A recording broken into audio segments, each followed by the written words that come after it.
बिस्मिल्लाहिर्रहमानिर्रहीम। अस्सलाम वालेकुम। आज 19 नवंबर बरोज़ हफ्ता हम बात करेंगे दो अहम इशूज़ के हवाले से।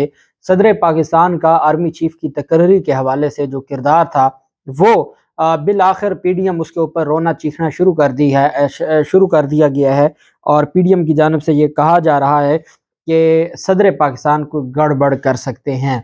अब ये गड़बड़ क्या हो सकती है और बिलावल जरदारी ने आज किसको ये पैगाम दिया है और बिलावल जरदारी असल में ये बात कहना किसको चाहते थे, अहम तफसीलात हैं जो मैं आपके साथ शेयर करूंगा। और साथ हम बात करेंगे फजल रहमान की आज फिर हो गई, क्यों हो गई? फजल रहमान जब औकात से बढ़कर उनको कोई चीज़ मिल जाती है तो फिर अवाम तो नहीं ना बर्दाश्त करते। हमारे टैक्स के पैसे हैं, हम लोग उसके पैसे अदा करते हैं रियासत के लिए, रियासती इदारों के लिए, उनके बजट्स के लिए और हुकूमत के लिए, ब्यूरोक्रेसी के लिए, जजेस के लिए। जब अवाम के खून पसीने के टैक्स के जो पैसे हैं वो रियासत का बजट बनता है और उससे रियासती इदारे और जो ब्यूरोक्रेसी है वो चलती है।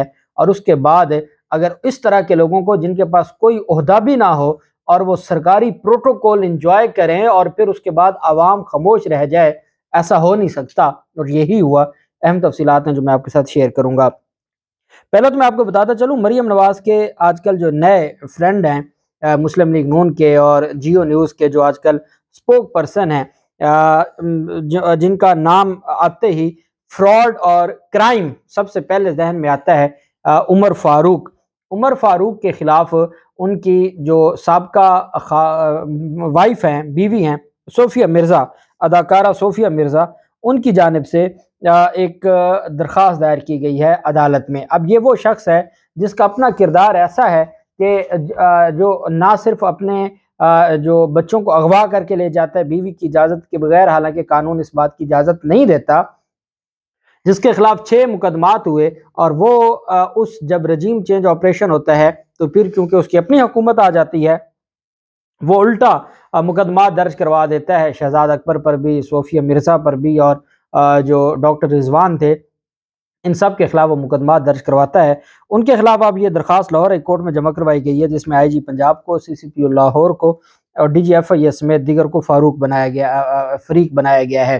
सोफिया मिर्ज़ा जो दरख्वास्त गुजार हैं, उनकी जानिब से ये मौक़िफ़ अख्तियार किया गया है कि उमर फारूक अपने असर व रसूख से और मौजूदा जो इम्पोर्टेड हुकूमत है उनसे मिली भगत करके थाना सेक्रेटेरिएट इस्लामाबाद में मुकदमा दर्ज करा चुका है। बच्चियों की हवालगी से मुतल्लिक 6 मुकदमात, उमर फारूक की हवालगी से मुतल्लिक 6 मुकदमात उमर फारूक के खिलाफ दर्ज करवाए गए। उसके बावजूद पुलिस उमर फारूक से बच्चियों को बायाब न करवा सकी।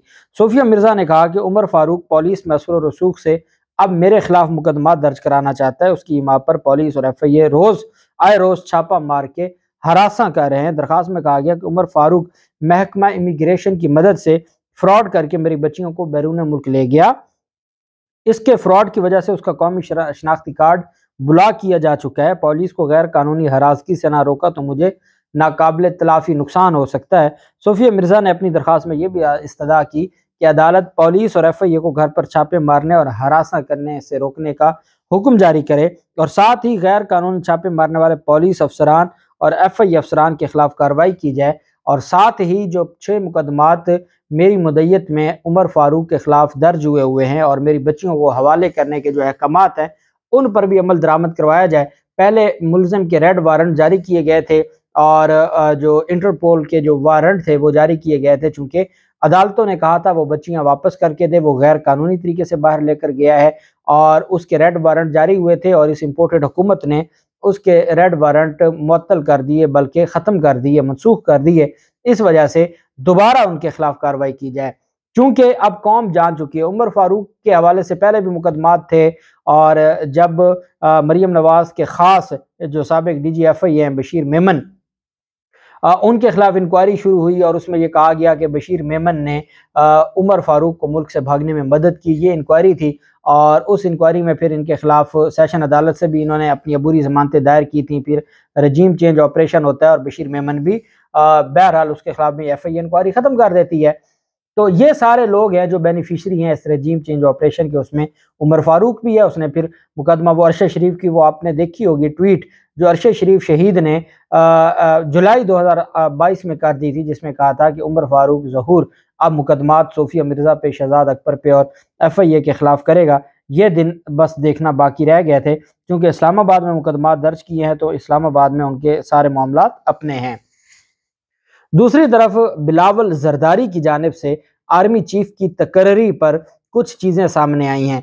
आर्मी चीफ की तकर्री पर नवाज शरीफ और आसिफ जरदारी के दरमियान जो इख्तलाफ है वो बढ़ गया है, और आसिफ जरदारी और नवाज शरीफ के दरमियान इख्तलाफ इस वजह से भी बढ़ गया है कि उनका आर्मी चीफ की तकर्री का मामला पहले भी काफ़ी गंभीर हो चुका था। यही वजह है कि वो एक दूसरे के ऊपर जो जुमले हैं आजकल आपको सुनने को मिलते हैं। अब बिलावल जरदारी की जानिब से जो सदर पाकिस्तान के हवाले से जो कुछ कहा गया है कि आप आइन की मानिएगा, इमरान खान की ना मानिएगा, और जब बारी आती है अपनी तो फिर वो जरदारी की मानते हैं, आइन की नहीं मानते, कानून की नहीं मानते। जब बारी आती है तो नवाज शरीफ के घुटनों में जाके बैठते हैं, तब आइन की नहीं मानते।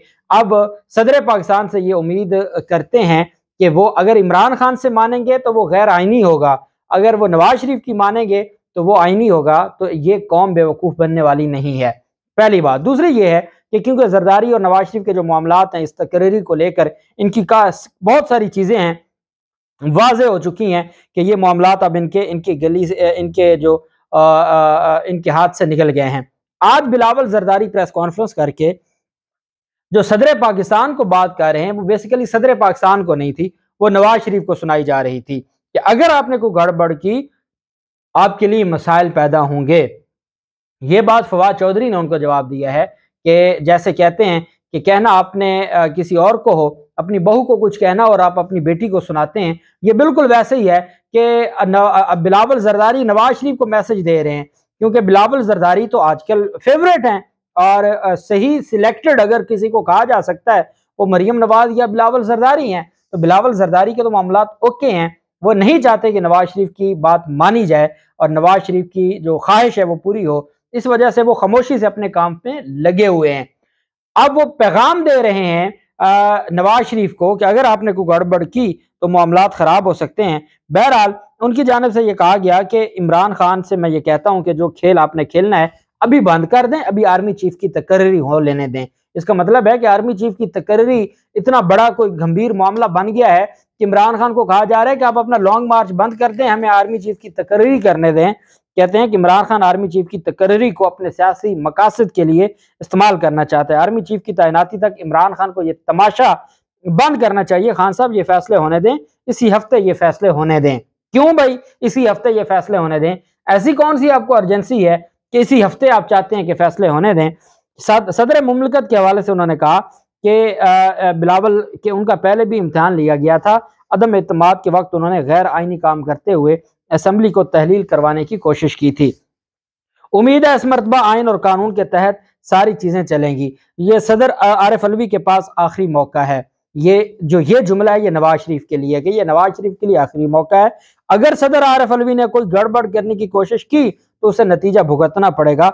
उनका इम्तिहान है कि वो इमरान खान की मानते हैं या आइन की मानते हैं। बातें बड़ी वाज़ेह हो गई हैं कि एक तो सदर का जो किरदार जो मैंने आपको बताया था कि आर्मी चीफ की तकर्री में सदर का इख्तियार बहुत अहमियत का हामिल है, और अगर सदर की जानिब से डिले किया जाता है तो ये इनको बहुत महंगा पड़ेगा, और सदर के पास अख्तियार है वो डिले कर सकता है। सदर हेड ऑफ द स्टेट है और ये उसके खिलाफ जो एक वजीर खारजा होके इस तरह की बातें करे, ये खुद गैर आइनी बातें कह रहा है। एक आइनी सरबराह की, रियासत के आइनी सरबराह की जो फौज का भी सरबराह है उसके बारे में ये जुमला कहते हुए जब आर्मी के बारे में बात करें या आर्मी चीफ के हवाले से बात करें तो आपकी जुबान तो गुंग हो जाती है, खौफ है ना आप में। लेकिन आप फौज के सरबराह, इदारे के सरबराह सदर पाकिस्तान के बारे में बात करें तो आपको पता है कि चूंकि आप जमहूरियत पे बिलीव ही नहीं करते, आप जमहूरियत से आए ही नहीं हैं, आप तो खानदानी बादशाह से आए हैं, और आप अपने खानदान, क्योंकि आप बेनज़ीर भुट्टो के, आपकी कोई क्वालिफिकेशन नहीं है सिवाय ये कि बेनज़ीर भुट्टो के आप बेटे हैं, और इस बुनियाद पे आपको ये ओहदे दिए गए हैं। दूसरी तरफ फजलुर रहमान पहुंचे हैं कराची में। फजलुर रहमान के पास इस वक्त कोई ओहदा नहीं है, कोई सरकारी ओहदा नहीं है, और जब इमरान खान बतौर वजीर आजम भी और अब साबिक वजीर आजम, चूंकि साबिक वजीर आजम को भी प्रोटोकॉल हासिल होते हैं, फिर सिक्योरिटी के मामलात हैं, फिर उनकी जमात की जो एक सूबे में हुकूमत है, और जो पाकिस्तान तहरीक इंसाफ है वो बाकायदा पे करती है, और उसकी दस्तावेजात इलेक्शन कमीशन ने जब इनके खिलाफ एक्शन लिया था हेलीकॉप्टर इस्तेमाल करने पर, बाकायदा वो दस्तावेजात और जो पे किया गया है खैबर पख्तूनख्वा हुकूमत को वो रसीदें दी गई हैं, तभी तो इलेक्शन कमीशन चुप हुआ है, नहीं तो वो चुप होने वाला नहीं था। अब फजलुर रहमान हमारी एयरफोर्स का जहाज इस्तेमाल करके, जो सरकारी जहाज होता है हुकूमत के पास, जो स्पेशल खसूसी जहाज होता है, मैंने आपको बताया था आसिफ जरदारी और बिलावल जरदारी कराची से खसूसी जहाज पर इस्लामाबाद आते हैं। आसिफ जरदारी के पास कौन सा ओहदा है, चले मान लेते हैं वो MNA तो है, फजलुर रहमान के पास कोई ओहदा नहीं है, और वो सरकारी जहाज पर, स्पेशल जहाज पर कराची पहुंचते हैं और वहां उनका इस्तकबाल, वो एक वीडियो वायरल हो जाती है। उस वीडियो के वायरल होने के बाद तो जो फजलुर रहमान के साथ अवाम के हाथों से की जा रही है, और फजलुर रहमान को ये अब जरूर सोचना पड़ेगा कि अपनी औकात से बढ़ के अगर वो प्रोटोकॉल लेगा, ये अवाम नहीं बर्दाश्त करेगी। ये कौन सा फजलुर रहमान के मदरसे के पैसे थे कि वो सरकारी और स्पेशल जहाज पर, खसूसी त्यारे पर वो कराची गया? किसके पैसे हैं? हमारे अवाम के पैसे हैं। अवाम के पैसों से कोई जाए और अवाम अगर सवाल करे तो उसके ऊपर भी बातें हों, ऐसा नहीं चलेगा। और आज जो आप जाएं ट्विटर के ऊपर चले जाएं, फेसबुक के ऊपर चले जाएं, लोग हैरान परेशान है और गालियां दे रहे हैं कि ये कैसे हो सकता है कि हमारी एयरफोर्स है, हमारे सरकारी जहाज हैं, हमारे टैक्स के पैसों से हुकूमत चलती है, और ये सरकारी जहाज पर फजलुर रहमान किस कैपेसिटी में, अब कौन उनके खिलाफ कार्रवाई करेगा? क्या नैब कार्रवाई करेगी? क्या चीफ जस्टिस ऑफ पाकिस्तान को एक्शन लेंगे? क्या कोई और इदारा इनके खिलाफ एक्शन लेगा? क्या इदारे बताएंगे कि फजलुर रहमान किस कैपेसिटी में सरकारी जहाज पे गया है? ये वो सवालात हैं जिसका जवाब फजलुर रहमान के पास नहीं है, और तभी अवाम के हाथों उनकी हो रही है। अल्लाह पाक पाकिस्तान का हामी नासिर हो। बहुत शुक्रिया। अल्लाह हाफिज़। पाकिस्तान जिंदाबाद।